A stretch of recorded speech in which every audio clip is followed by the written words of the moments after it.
जिसने भी लिखा है ना, पर क्या खूब लिखा है कि जिंदगी इस कदर अंधेरे में है, आदमी अपने ही लालच के घेरे में है।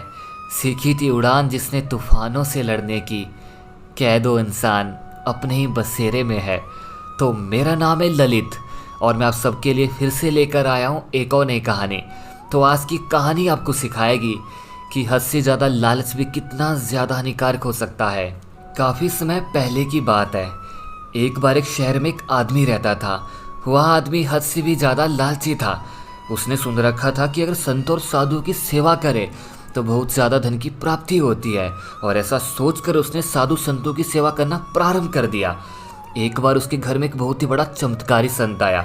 उसने उस संत की बहुत ज़्यादा सेवा की। सेवा से प्रसन्न होकर उस संत ने उसे 4 दीपक दिए और कहा, इनमें से एक दिया जला लेना और पूर्व दिशा की ओर चले जाना। जहाँ पर यह दिया बुझ जाए वहाँ पर जमीन खोदना, वहाँ पर तुम्हें काफ़ी ज़्यादा धन मिलेगा। अगर फिर भी तुम्हें धन की और ज़्यादा आवश्यकता पड़े तो दूसरा दिया भी जला लेना और पश्चिम दिशा की ओर चले जाना। जहाँ पर यहाँ दिया बुझ जाए वहाँ पर ज़मीन खोदना, वहाँ पर तुम्हें और भी ज़्यादा धन मिलेगा। और फिर भी तुम्हें अगर धन से संतुष्टि ना हो तो तीसरा दिया भी जला लेना और दक्षिण दिशा की ओर चले जाना। उसी प्रकार जहाँ पर दिया बुझ जाए वहाँ पर ज़मीन खोदना, वहाँ पर तुम्हें और भी ज़्यादा धन मिलेगा। लेकिन एक बात याद रखना, आखिरी दीपक ना तुम्हें जलाना है और ना ही तुम्हें आखिरी बची उत्तर दिशा की ओर जाना है। ऐसा कहकर वह संत वहाँ से चले गए। लालची आदमी ने संत के जाने के बाद उसी वक्त पहला दीपक जलाया और पूर्व दिशा की ओर चला गया। दूर जंगल में जाकर वहाँ दिया बुझ गया। उस आदमी ने उस जगह को खोदा तो देखा नीचे पैसों से भरा एक गागर है। वह आदमी यहाँ देखकर बहुत ही ज़्यादा खुश हुआ। उसने सोचा, फिलहाल इस गागर को मैं यहीं पर रहने देता हूँ और आगे चलता हूँ। उस आदमी ने दूसरा दीपक जलाया और पश्चिम दिशा की ओर चला गया। काफी दूर जाकर एक जंगल में वहाँ दिया भी बुझ गया। उस व्यक्ति ने उस जमीन को खोदा और देखा नीचे मोहरों से भरा हुआ एक और गागर पड़ा है। यहाँ देखकर वहाँ व्यक्ति और भी ज्यादा खुश हुआ। उस व्यक्ति ने सोचा कि अब इस गागर को मैं यहीं पर रहने देता हूँ और अगली दिशा की ओर चलता हूँ। ऐसा सोचकर उस व्यक्ति ने तीसरा दीपक भी जलाया और दक्षिण दिशा की ओर चल पड़ा। फिर काफी दूर जाकर एक बड़े मैदान में वहाँ दीपक भी बुझ गया। उस व्यक्ति ने उस जमीन को खोदा और देखा नीचे हीरे मोतियों से भरा एक और गागर पड़ा है। वह आदमी यहाँ देखकर और भी ज्यादा खुश हुआ। तब वह व्यक्ति सोचने लगा, अगर तीनों दिशाओं में इतना ज्यादा धन पड़ा है तो सोचो चौथी दिशा में कितना ज्यादा धन होगा। फिर उस व्यक्ति के मन में एक और ख्याल आया कि हो सकता है कि साधु ने चौथी दिशा में जाने को इसलिए मना किया हो कि वो वहां सारा धन अपने लिए बचाकर रखना चाहता हो। मुझे उस धन पर जल्दी से जल्दी अपना कब्जा कर लेना चाहिए। और ऐसा सोचकर उस व्यक्ति ने चौथा दीपक भी जला लिया और उत्तर दिशा की ओर चल पड़ा।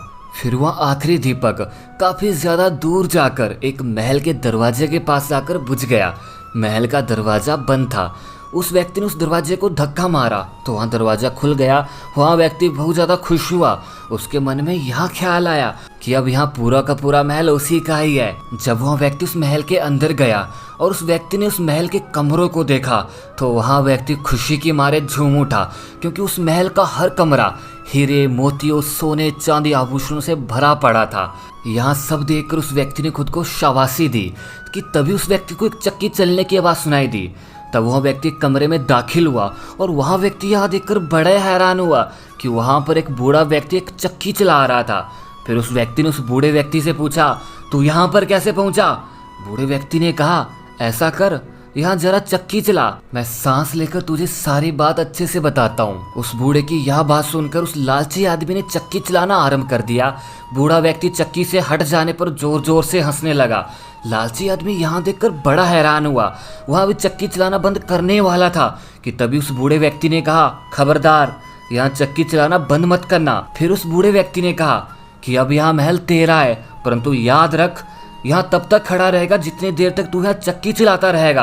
अगर तूने चक्की चलाना बंद किया तो यहाँ महल गिर जाएगा और तू उसके नीचे दबकर मर जाएगा। फिर कुछ समय के बाद वहाँ बूढ़ा व्यक्ति फिर से बोला, मैंने भी तेरी तरह लालच करके संतों की बात नहीं मानी और यहाँ पर चला आया और मैंने अपनी सारी जवानी इस चक्की को चलाते हुए बिता दी। यह सुनकर वहाँ व्यक्ति जोर जोर से रोने लगा और कहने लगा, अब मेरे चक्की से छुटकारा कैसे होगा? तब उस बूढ़े व्यक्ति ने कहा, जब तक तेरे और मेरे जैसा कोई लालची आदमी लालच में अंधा होकर यहाँ फिर से नहीं आता, तब तक तुझे भी चक्की से छुटकारा नहीं मिल पाएगा। और ऐसा कहकर वहाँ बूढ़ा व्यक्ति वहाँ से चला गया।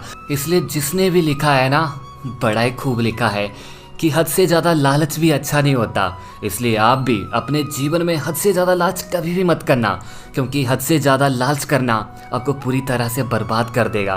तो अगर आपको यह कहानी पसंद आई हो तो उस कहानी को एक लाइक तो ज़रूर बनता है। और अगर आपको ऐसे वीडियो और भी चाहिए तो आप मेरे चैनल को ना सब्सक्राइब भी कर सकते हो। तो बस यार, आज के लिए इतना ही।